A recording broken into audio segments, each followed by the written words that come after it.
Welcome to Throw Off the Lines, the podcast where we navigate life's changes, explore new horizons, and embrace the journey.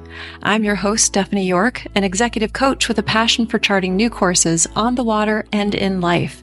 Ready for some total change? Let's dive in. Hi there, and welcome to Throw Off the Lines. I'm your host, Stephanie York, and today I'm really excited to be sharing a guest mic with one of my favorite people in the world, my daughter, Amanda York. A quick intro about Amanda. She's a residential real estate advisor at the agency's headquarters in Beverly Hills, where she's been proud to hang her license at for the last 8 years. After starting her real estate career in Malibu, she obtained her license at 18 and has been in the industry ever since. But I won't share too much more, and I'll kind of let her jump in and share a bit more about herself. Hi, Amanda. Hey, TOTL listeners. I'm very excited to be joining today. I've been in support of this community. My mom's been so passionate about building. And although up until this point, I've been a cheerleader on the sidelines, I'm a little nervous getting in front of the mic. But I'm really, really lucky to have such an inspiring mom to continue to push me in my personal life and wanting me to come on and share a little bit about my story that I'm hopeful will help some of you in life. I like that. And I encouraged her to come on the show with me because I would just love to interview her because I think she's amazing, of course. And I don't know, she says I pushed her in her career, but I don't really feel that I pushed her. And maybe she watched me do stuff, but man, she's a powerhouse of her own design, not my doing necessarily. So I'm just really excited for everybody to hear a little bit about somebody who is a self-made person at a very young age. She kind of just put herself out there and got into it. So I'd love to kind of get past all the formal introductions that we're doing here. Mm-hmm. And I know I wanted to share about how you kind of found yourself in the career you're in now. And I'm very much an advocate for myself for education. I'm still trying to fight not getting a doctorate. But for, a lot of young people, everybody says, go to college.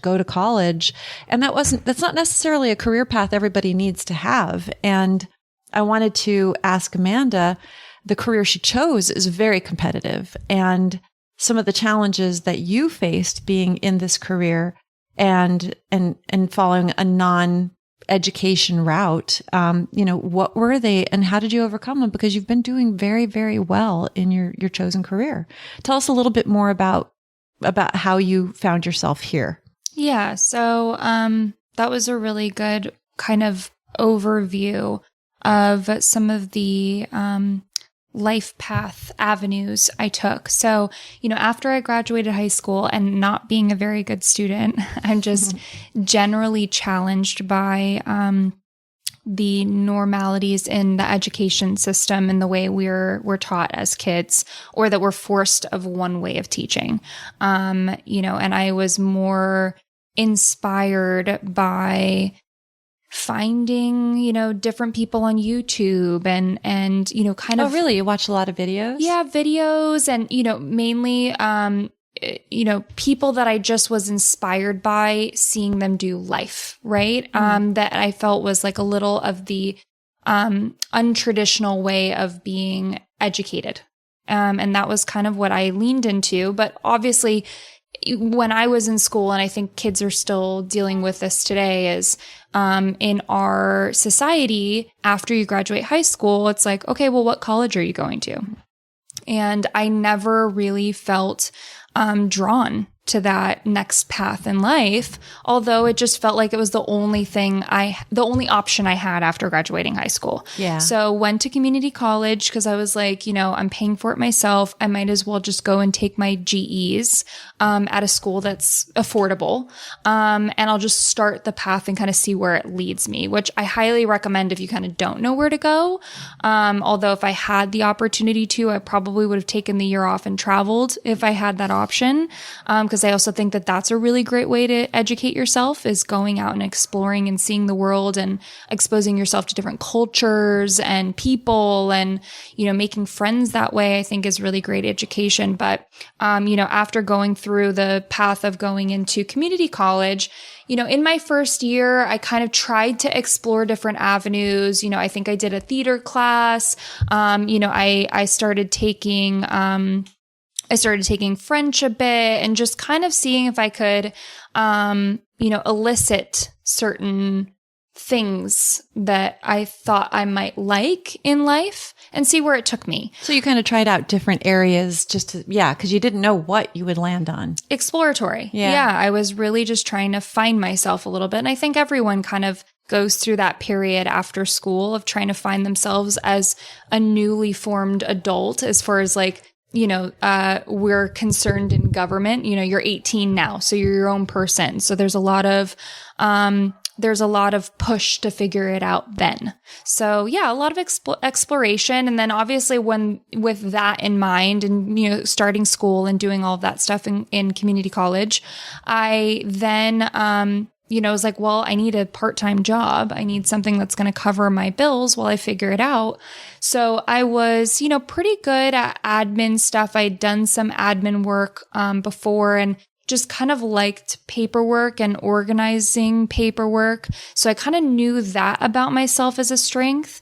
So I was like, well, what's a good phase in that? I was like, let me look at part-time assistant positions, because I feel like that will give me some good business experience. Yeah. That I really maybe didn't have before then. Well, it's pretty cool that you recognize right away that was a strength for you. Yeah, exactly. Yeah. I think a lot of people struggle with their strengths. So one of the things I'm hearing you recommend is figure out what you're good at, and then maybe pursue something that'll pay you for it. Totally. Yeah, exactly. Just find something. And I think it's always, the mentality that I like to do in life when you're looking at what feels like a mountain is just one thing at a time.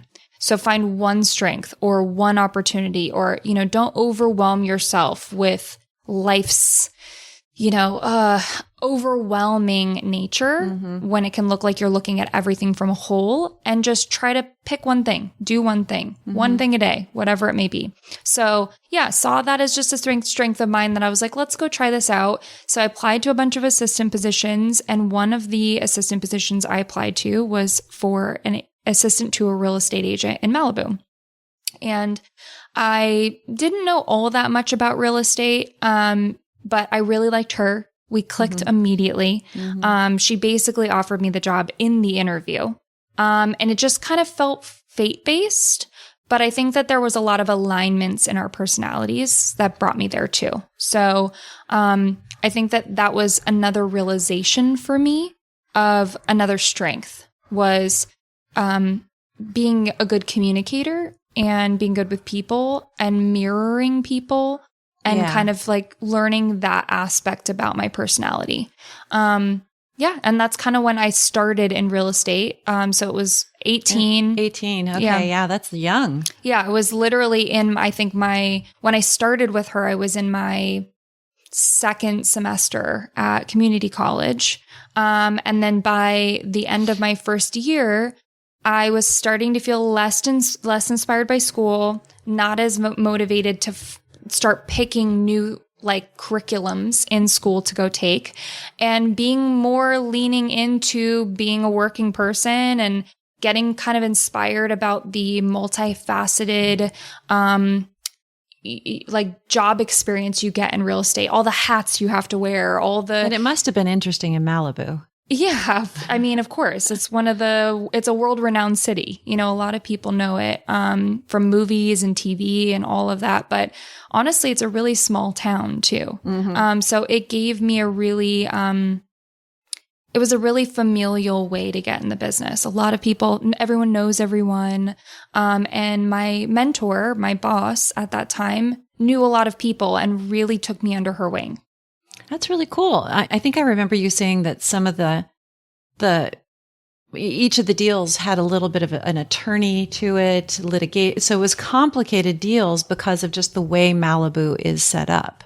Yeah. And honestly, I think that's a luxury market in general, right? Because I've learned that too, even being in Beverly Hills. There's the more expensive people's assets get, the more litigious they are. So you do kind of have to lean into that. And real estate because it's multifaceted, you have to have a contractual mind, you have to have a communicative mind, you have to have a personable approach to things. But then you also have to know what you're doing, and you have to know the contract, you have to know the process, and you're representing often some of people's most expensive asset they've either ever owned, or ever will. Yeah. Yeah. So it's a scary process for them too. And you have to be their guiding light, their trusted advisor. So being in that position where you're dealing with people, international personalities, and you're on a very well-known area, but you're having really complicated, deals, what was one of your biggest challenges starting in real estate? The biggest challenge was looking and being young. Oh, yeah? Yeah. I mean, in any sales-based industry, I think, because everyone that I was working around, the average age was middle age. They some of them had been in their careers for 30 plus 50 years. Yeah, wow. And there weren't that many people around that were anywhere near my age that were, doing showings or writing contracts or interfacing with clients. And so I was often the youngest person in the room. And it was definitely a struggle because, I think it allowed, even if I didn't necessarily hear it from other people, even if I kind of felt it, or just felt inferior for being younger, and not having as much experience and knowledge as somebody else because I just didn't have as much time as they did. I definitely struggled with that because, it allowed limiting beliefs to kind of like come into my mind and, suppress my, my feeling of what my capabilities were, or, striving for the next chapter in my career. It kind of did cause some limitations within myself that I had to struggle with. What did you do to counter that? Because that's big. Yeah, it was big. And I think you don't realize, you sometimes especially when you don't know or acknowledge them, and they kind of linger for a while. I think the first step is the acknowledgement of those limiting beliefs. Okay. So when I started to realize that was what was causing me to feel limited, I also got a lot of support, from leaning on to my mentor.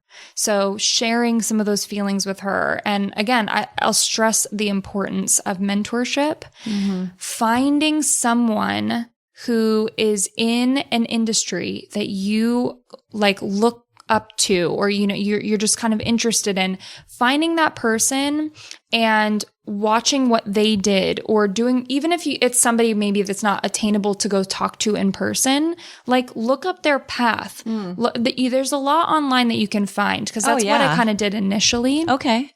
But I asked, my mentor, I said, how did you get started? And asking her, what her path looked like, and finding a lot of similarities in what I was struggling with and what she had dealt with, because, she'd been in year 32 of her career by the time I started with her.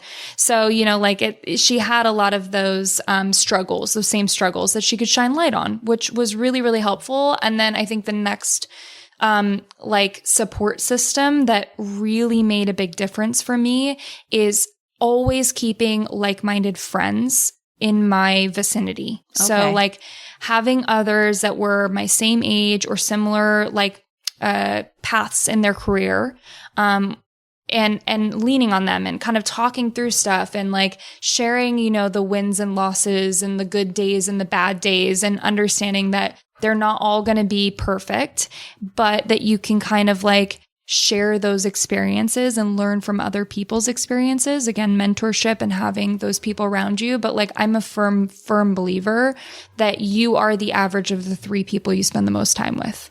Huh. Okay. Yeah. I agree with you 100%. What do you do if you're really young and you don't have three people or anybody who's career minded and you're trying to be career minded, but all your people that are in your life are maybe not motivated or, I mean, you just would look for a mentor, obviously. Yeah, mentor if like, let's say you absolutely can't find anybody, but often what I did when I felt like I didn't have enough people who were of similar mind to me is I started looking within my industry. Okay. Right. And finding people who are of similar age to me, and reaching out to them and being like, hey, let's grab a coffee. I'd love to pick your brain, or, like would love to hang out. Like, let's go grab lunch or something on our lunch, our lunch hour.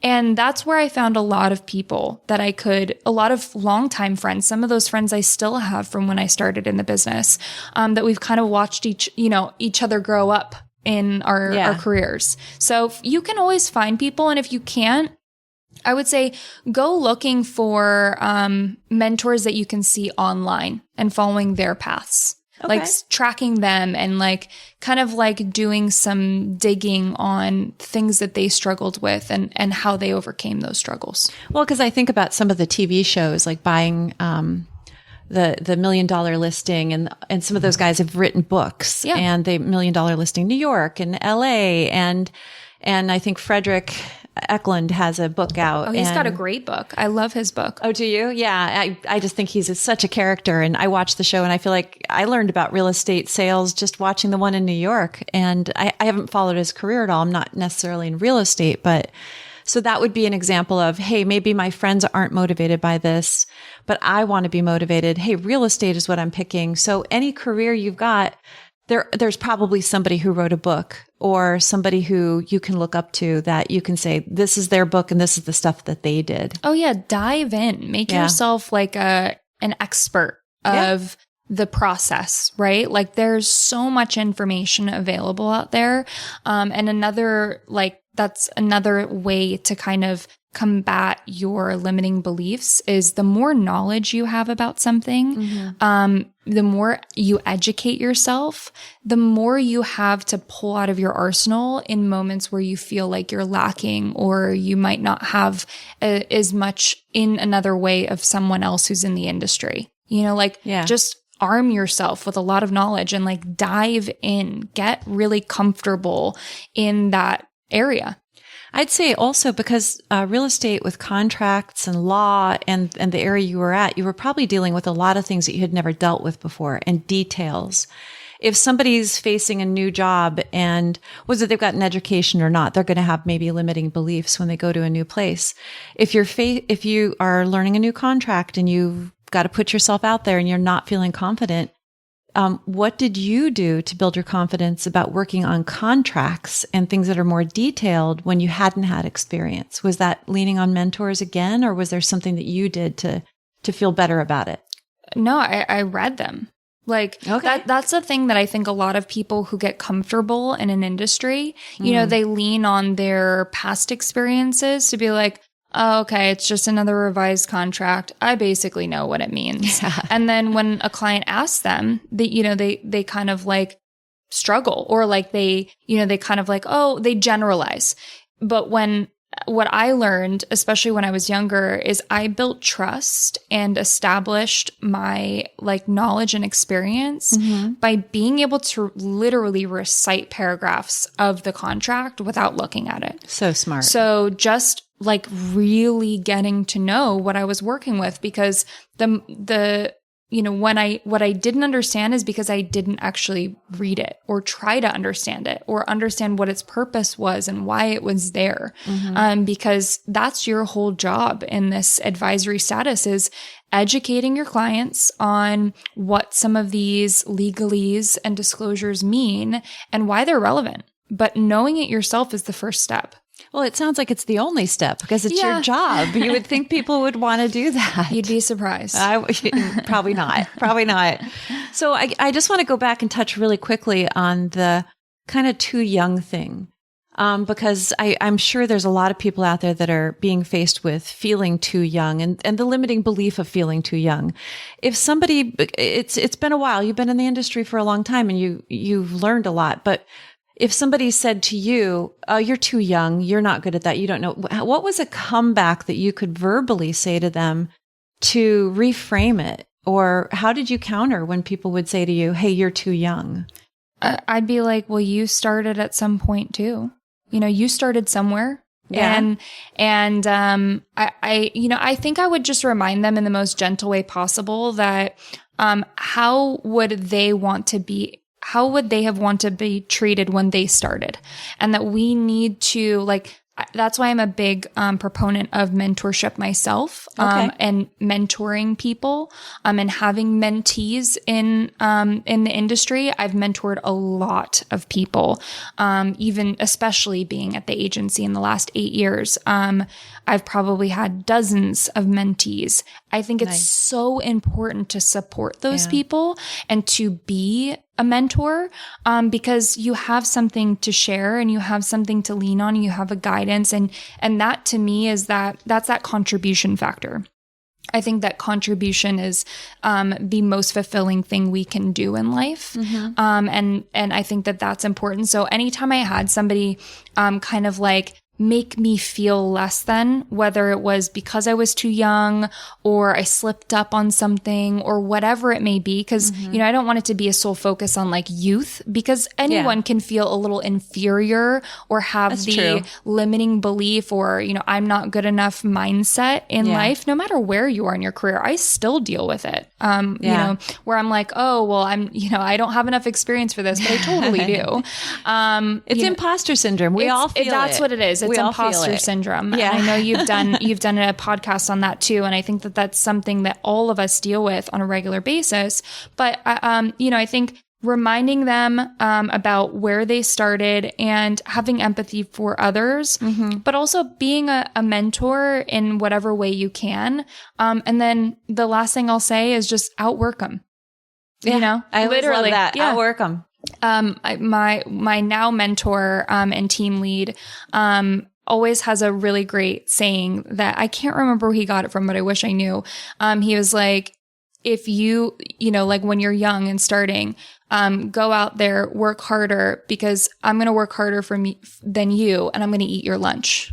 Yeah. It's some kind of saying like that. I wish I knew the exact saying, but every time he says it, it gives me goosebumps because I'm reminded that well, we'll go find it and put it in the show notes. Exactly. Read the show notes if you want the quote. Exactly. I'll put the exact quote in the show notes. But it's, it's always a powerful quote, and he has so many. Quotes are really, really great. We'll also put in the show notes a inspirational Instagram that I follow that has really, really powerful videos that I used to watch years ago while running or working out or doing mindset exercises. I don't have that? I know, I need to send it to you too. But I'll put that in the show notes too, because I think anything is just feeding your mind with positive thoughts. Yeah. And inspiring yourself and being your own leader. Yeah. But working hard, just do more work, be more educated on your craft, and that will outshine. I love that you say that, because I coach a lot of people in the mortgage industry, and I can't tell you, I tell them to get out the loan programs and read the guidelines. They don't know the guidelines. And they're afraid to talk about a loan program, just like you meet salespeople all the time. And what I'm hearing from you is know your stuff. If you're sitting at night wondering where tomorrow is going to end up, get out the documents, read them, know them. Memorize a paragraph, run circles around other people just with having your knowledge base, because people are not taking the time. A lot of people are depressed right now and going through hard times, and they're not spending the time to educate themselves. And it's right there available to you.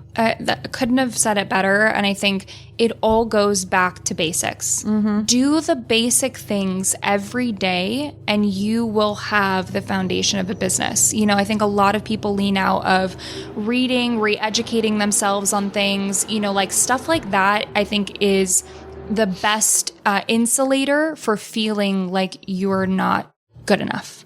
Yeah. And I know that we talked briefly about the power. I talk a lot about the power of gratitude. You and I didn't talk about that on this podcast, but I know that we have talked about it in the past. And I know that you mentioned you journal a lot, and that's a way to kind of work through the process. How do you use journaling?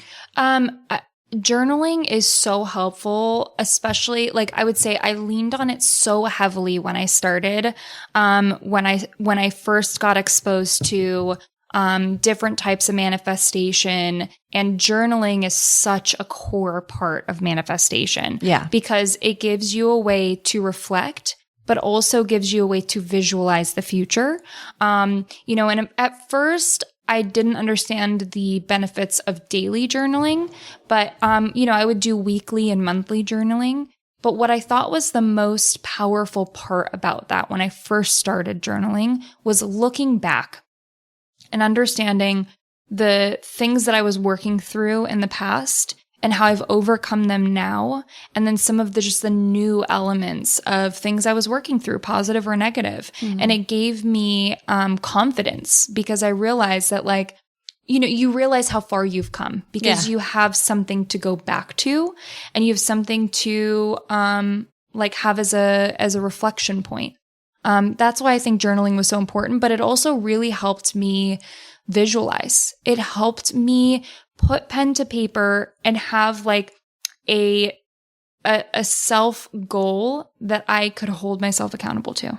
Oh, like you were mentoring yourself. Yeah, basically. I often say without knowing it. Yeah, journaling is like having your own therapist, and you can write down, I'm struggling with something, but I'm going to work on it. I'm struggling with something. And then 2 weeks later, you go back and you read, and you will have changed over those 2 weeks if you're journaling and working on it. Yeah. And you can see the progress, and it's feedback. Yeah. And I think it's powerful to do both positive and negative things that you're working through, right? Like, what are some things that I'm struggling with? And also, what are some things that I want to do, that I want to accomplish, that I'm excited about? Because I think the part of being, excited about something and motivated by something, when you write it down pen to paper, the amount of times that I've gone through and looked back and been like, wow, I accomplished that kind of without even thinking that I was doing it directly. Yeah. You know what I mean? Yeah. Just because I put it out there. Yeah. And had something to look back to. Oh, that's ideal. And I remember all the way back into high school, you and your best friend at the time were always getting together. You had a business planning class. You were a model agent and you built this whole business plan, and that the two of you would meet yearly and work on this. And you still do this to this day. Tell me a little bit about that and how it's impacted your life. Yeah. My best friend from high school, who I'm still very, very close with, we used to do, it's kind of started, that business plan idea started in my fashion and merchandising class that I took as an elective in high school. And, I kind of took it on a whim because I like fashion. I thought maybe I'd end up in a career path like that at some point. And I learned so much more about business in that class than I thought I would. We started doing business planning, and we created like a business outline and structure. And in that, we kind of, our teacher talked about doing 1, 5, and 10-year plans and how important those are to kind of set the tone of how you live your day to day based on how you want your year, your 5-year, and your 10-year plan to look. Okay. And it was like a motivating realization for me because it was inspiring and clarifying to be writing down in such detail, like something that felt so far in the future. Yeah. But it was almost like a letter to myself of sorts. Okay. To say how I wanted my ideal life to look. And it gave me a lot of clarity and drive to be motivated by that plan. But I think that that can be important, and I do every single year. So at the end of every year, my boyfriend and we sit down. I used to do this with my best friend, but thankfully now I have my boyfriend to do it with. Yeah. And we kind of sit down. We go into an opulent place. I recommend if you go somewhere where you just feel inspired go to some beautiful hotel lobby or something that just makes you feel kind of inspired. The environment is also really important. So we'll go sit down, we'll kind of bring our big notepads, we'll reflect on our previous year's 1, 5, and 10-year plan. And then we'll also outline what some of the things look like for the next year. And we'll kind of revise those and look back at them. And I'm always shocked when I look back at my 1-year plan and realize how much I actually achieved. Isn't that funny? Manifestation is so powerful because you write it down, whether you think you're actively working on it or not. Like the universe is kind of like transpiring with you to make it happen. Yeah. I try to tell people that some people think the word manifestation, it's being used a lot right now online and it's everywhere. And they think it's really fluffy and, oh, I'm going to picture $1 million. It's going to happen to me. And I tell them that a business plan can be a manifestation, but just a more detailed, realistic manifestation. If you want $1 million or you need $100,000 and you write it down and then you make a plan to achieve that, you're 50% at least more able to achieve that number than if you don't do anything at all. Because if you don't write down that plan, you don't get anything done. Well, yeah. And I listened to your manifestation podcast did too. you? Yeah, Okay. Of course. I listen to all your podcasts. And I thought it was important when you brought up the point about being granular and specific, right? Mm-hmm. Like you can do generalized things, but generally, if you listen to a lot of the kind of manifestation gurus out there that have been around for a very long time, they talk about the more granular, the more specific, the more connected you can be to that goal and feel your connection and pull towards it, right? That the energy is going to flow and manifest into what you want. Right? Like that's the point of it, is that you feel the connection. There is a specificity with it. Yeah. And on my change podcast, I talk a lot about SMART goals, and I've had a couple of people ask me about them, and they're just like that. How to create goals that are very specific, measurable, attainable. And if you want to know a little bit about building a plan and overcoming change and building SMART goals, go back and listen to my change episode. I think it's number 3, but I think I want to go dig a little bit deeper. Maybe I'll do a whole business plan podcast so people can kind of see. Which a business plan doesn't mean you have to be in business. It can be a business/life plan, because all business plans have a life plan in them, and most life plans have a business plan in them. So it's kind of part and parcel of the same thing. Yeah, like with my team, every November, mid-November, we do a business planning session. Mm-hmm. But a lot of that business planning session is also about what our plans and goals are for life, right? Yeah. Because that's why we work, right? Yeah. That's why anybody works. Like, what drives you to make money? Obviously you're good at what you do and that's why you continue to do it, but there's something in life that's motivating you to keep going. Yeah. Like your why, right? There's all of that, but there's a lot of in life that you have to plan for too. So I think that especially coming up towards the end of the year, I think that would be super helpful for people, because most people don't do that. And I think just give it a try. Do it. Even just do a 1 year. You don't have to force yourself to do the 5 and 10 year right now, although I highly recommend it. Just start with a 1 year plan, put it on a piece of paper, fold it up, put a reminder on your phone and your calendar for the following year to review it. And I think you'll be genuinely surprised and inspired by how much you accomplished. Would you recommend breaking it down into month goals, or taking it out once a month and seeing if you need to add action plans to what you're doing every day? Absolutely. Yeah. I think that would be even more beneficial if that's too much for people. Because again, right, like I like to say, break it down into chunks. Make it work first and then get more granular about it. So even if you can't do it once a month, quarterly. I check in on my business and my life goals quarterly. And if whatever kind of cadence you can check in and say, hey, I said I was going to, write 2 books this year. And it's June or July and I haven't done it yet. Well, maybe you should probably start doing an outline. Yeah. We want to get started on it. Yeah, exactly. So check-ins I think are really, really important. But, if you can find a friend, at work. That was my next question. Yeah. Share it with somebody. Exactly. Find a friend at work, find a friend you're close with.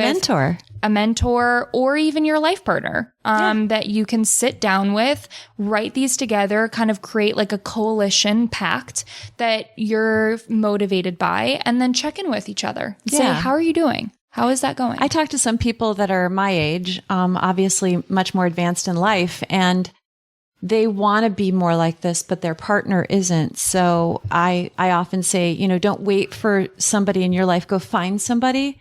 You can also do the life plan on your own. You don't have to have a cheerleader in your life. No. If you're stuck and you don't have anybody and you don't have a way to outreach and you're maybe isolated a little bit, start doing it on your own. You can journal and put your life plan in your journal and then just flip back to it. It doesn't have to be a big, big thing. Mm-mm. Any step forward is a step forward. 100%. 100%. I totally agree with that. And again, it just goes back to my mindset of just one thing. Just one thing. Yeah. Don't make, everyone can look at everything that's available out there and be like, that's a mountain. How do I climb that mountain? Yeah. It's just pick one thing. Try it today. If you feel better tomorrow, great. If not, pick it back up in a little bit and try it again. Just keep gentle reminders, but one thing a day. Just one task.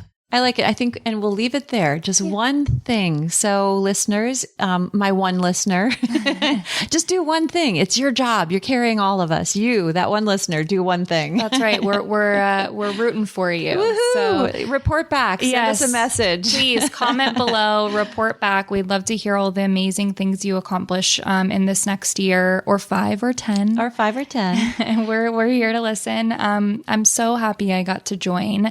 I love hearing all the incredible feedback from everyone who's listening and feeling inspired by all of these things.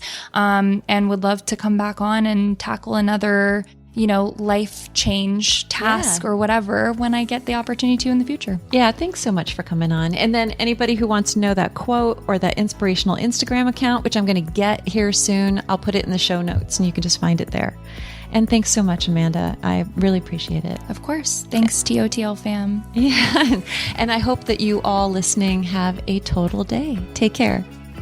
Thank you for joining me on Throw Off the Lines. If you enjoyed this episode, don't forget to subscribe for future episodes and extras, and leave a review, share it with someone who needs a total inspiration. You can also find us on Facebook or Instagram and our Throw Off the Lines website. If you want to be a guest or have questions for the host, sign up on the website and we'll get back to you. Until next time, throw off those lines and live your best life.